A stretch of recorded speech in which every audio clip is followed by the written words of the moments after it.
It was the turn of the millennium, and in a coastal town on the eastern side of Delaware, a teenage Craig Conover was taking home ec. Yeah, I was fortunate that when I was in middle school, everyone, no matter what sport you played or what your hobby was, everyone took home ec and everyone took tech ed. Fast forward to adulthood, Craig found himself once again with some needles and thread. And so I was going through a breakup and all I had was my sewing machine, and I kind of wanted to make clothes, but I didn't know how. And I remembered how to make a pillow though from home ec, and I just started to sew. And it was just this like amazing feeling of creation that I had. And people started to ask for Craig pillows, but I didn't know how to, start a business, or I was like, who am I going to get to come sew pillows in my garage? But with determination and vision, Craig was able to turn his craft into the now thriving business, Sewing Down South. If you could go back though, what's maybe kind of one piece of advice you'd give your younger self when starting, again, Sewing Down South?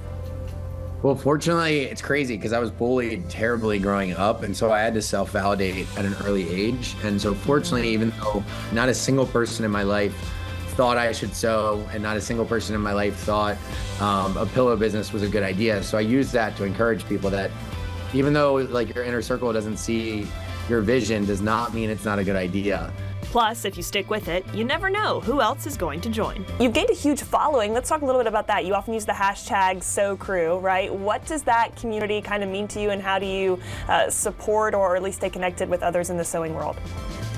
Yeah, we've got a lot of really great projects coming up. I'm starting a crafting channel, or taking over a crafting channel, where people will follow my journey into the quilting world and other crafts. I think I've given myself this responsibility of breaking down the barriers of crafting.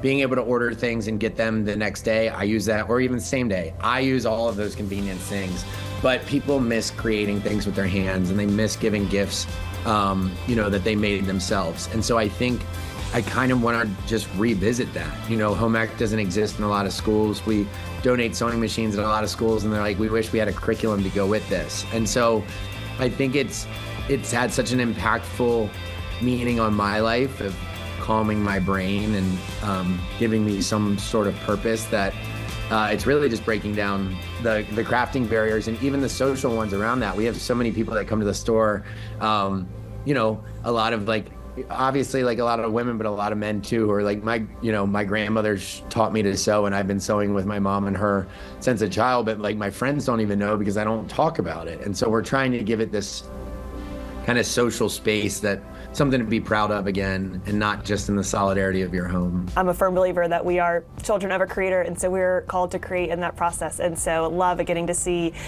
you do what you do. With that too, I guess, so I am curious again with the business, how involved are you in the design and creative process for your products?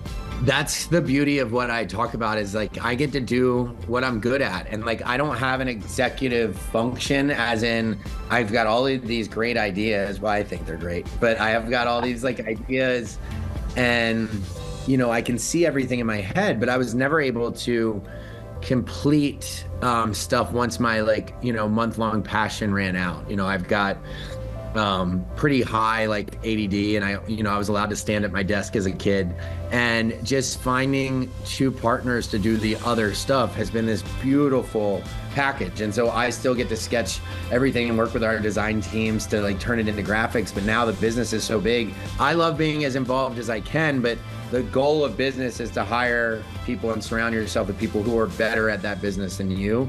And fortunately, I've done a good job of that. So I get to watch them do really good jobs and support however I'm able to. While the team expands, Sewing Down South is staying true to its style. Your brand really celebrates the Southern lifestyle, right? How do you kind of keep that authenticity in your designs? Just comes from places I've lived and where I grew up. I grew up on the eastern shore of Delaware, which is actually north of the Mason-Dixon. And then when I went down to Charleston, I went under the Mason-Dixon. But both places were on the beach. They were coastal towns. And so we've always been really based in a coastal chic design pattern. And we're trying to grow, especially going into Nashville and middle of the country and out west. We want to offer things for everyone to enjoy in their homes, not just a little escape when you look at your pillow on the couch to think of the beach. And so I think by having all of our work processes in the South, it's been really great. That's how we really stay true to ourselves. I think a lot of people really love to vacation in the South. We've seen a lot of people moving to the South. I will always love the North, and I love visiting my parents up there, but I just fit in. Like, I loved moving down South. Like, I didn't own a collared shirt because I grew up in like a beach town until I went to college here, and everyone wore pastel colors, and I loved wearing like pinks and salmons and peaches. Like, it was just really fun. And so I like the preppiness of Charleston, and I think I've lost that for a little bit, and we're gonna get back into the preppiness of it. And you know, I like dressing up a little bit, and I like all of that stuff. So I feel at home down here, and the business feels at home down here, and just a good home base. And to anyone else looking to add a little extra design to the home, just stop doing what everyone else is doing. You know, it's funny because you look for trends, and it's a big part of my business, but how I've lived my life is like, never do what everyone else does. Unless it's what you want to do, but like, just if you have an idea, do it. Like, whoever's like, people, you got to think of trends. Someone started that, right? Someone's like, you know what? I like lemons, and I'm going to start to put lemons on stuff. And then people fell in line, but like, why not you? You know, why can't you be the person that decides something's cool or decides that you're cool?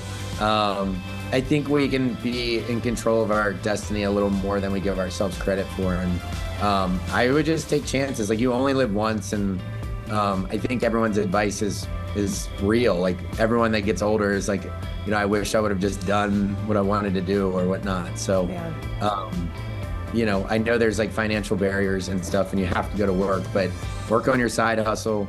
Use Shopify and ShipStation to like sell things out of your garage and Etsy. Like, just take some time for yourself, and you know, don't feel guilty about that.